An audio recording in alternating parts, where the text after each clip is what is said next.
My name's Carl. I'm your host. I'm here with Rachel.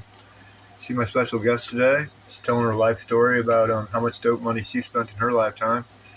And that's what Dope Money News is all about, is just talking about dope money. Part 2. Part 2, here we go. So this was taking off from where we left off. You lost your kids because of Xanax that was prescribed to you mostly. But you were buying pain pills and Xanax on the street as well, spending $100 a week. It's all my fault. I knew better, but yeah. But after you lost your kids, you tried to go back and live at the house with your baby's daddy. When I got out of jail, because I was on a probation violation, and when I got out, he had got rid of the house. My kids were gone. I had nothing that I worked for. This is when you hit rock bottom for the first time for real, right? Yeah, that's when I knew what rock bottom was. Okay. And I don't know, people watching this, everybody can remember what their real bad rock bottoms were. I mean, when you're in the basement of rock bottom, that's when you know. Okay, so now you're couch surfing, you're drugging hardcore. Yeah, because when you're couch surfing, you're living with mostly people that do drugs and... Right, you're doing stuff normally you wouldn't want to do, and for drugs, and just any way you can get the drugs, because you don't have a steady job and stuff now. And so you end up going to prison in 2015 for possession, right? Yeah, but for violating my probation. So you do almost a whole year, about 11 and a half months. And then you get out, but you really want to start doing good. So you immediately get a job at Steak and Shake. You're working full time. I home playing with my dad, made up with him. So you're living with family, you're working. Everything's going good. But then somebody introduced you to pills again, right? I got the job. I got out of prison October 16th, 2016. I had the job within a week at Steak and Shake. Your self-esteem takes a dive when you get that phone call. Yeah, and I, about a month and a half after that, I was still working at Steak and Shake, still clean. I was trying to talk to my kids. My daughter and my son have two different dads, so it's a different dynamic for both of those relationships. And my daughter being so young, it hurts me the most because I've been wanting to get a relationship with her the most. And when I was in prison, I would do parents as teachers classes, and I would talk to my son all the time. And I just guess I thought that when I got out of prison, things would be,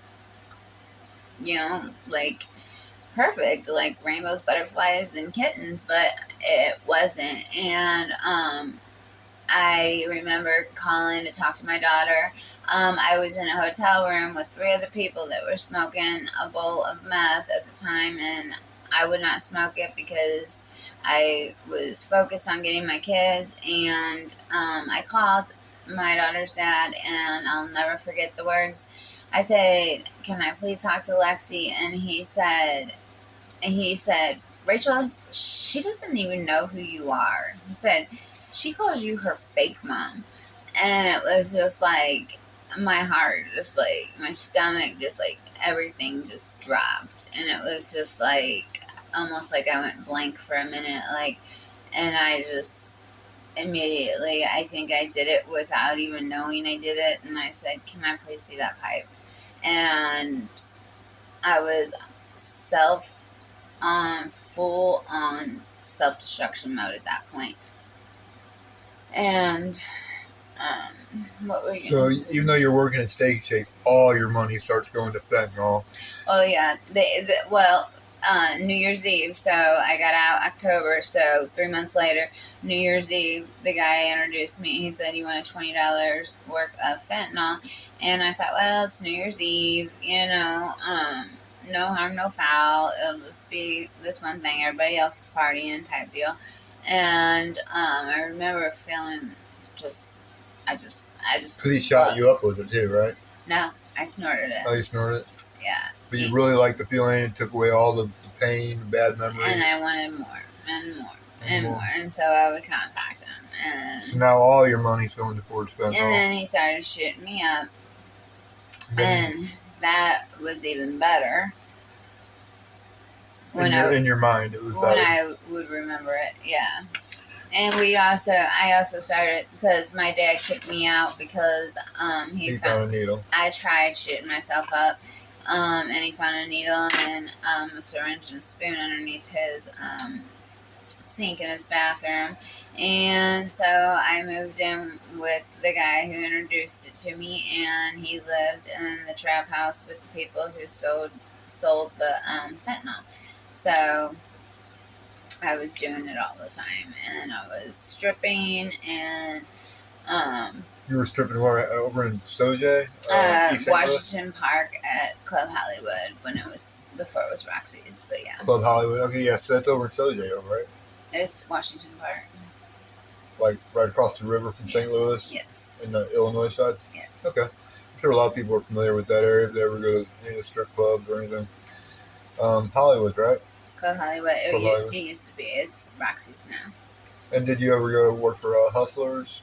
I did for about a week, and I just honestly,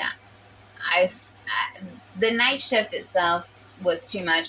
Trying to keep up with the drug habit was too much, and I had no money to show because I was spending it all on drugs, and I was paying rent You also had a sugar daddy at this time?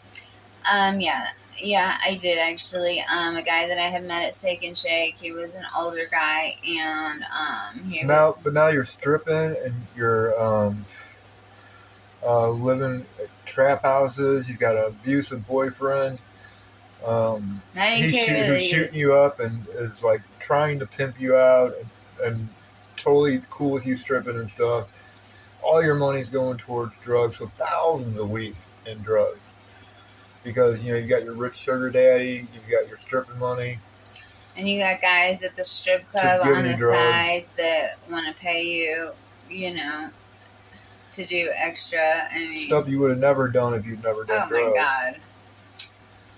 So once the shooting dope stuff gets so bad and stuff, you end up homeless again, right? Yeah. And then, well, no, my PO sent me to a halfway house, the Shermer House in South St. Louis. That's in 2017. Mm-hmm. And at the Shermer House, you OD'd, right? Yeah. Did you die? Yeah. They had given, they give you a, pass to go to Schnucks to get your groceries. Uh-huh. And I used that opportunity to meet my dope man. And did it in my room there, and luckily they came in to do their rounds and check at the times that they don't normally, and I was locked in my room dead, and it took 3 different shots of Narcan. They videotaped it. I seen it. Did somebody give you mouth to mouth before the ambulance got there? I think so. Yeah, because it's really easy to get brain damage, when you stop breathing. And so, normally somebody has to give you mouth to mouth until the ambulance gets there. But the ambulance, when you call 911, they'll tell you what to do and stuff. But anyway, so that's the first time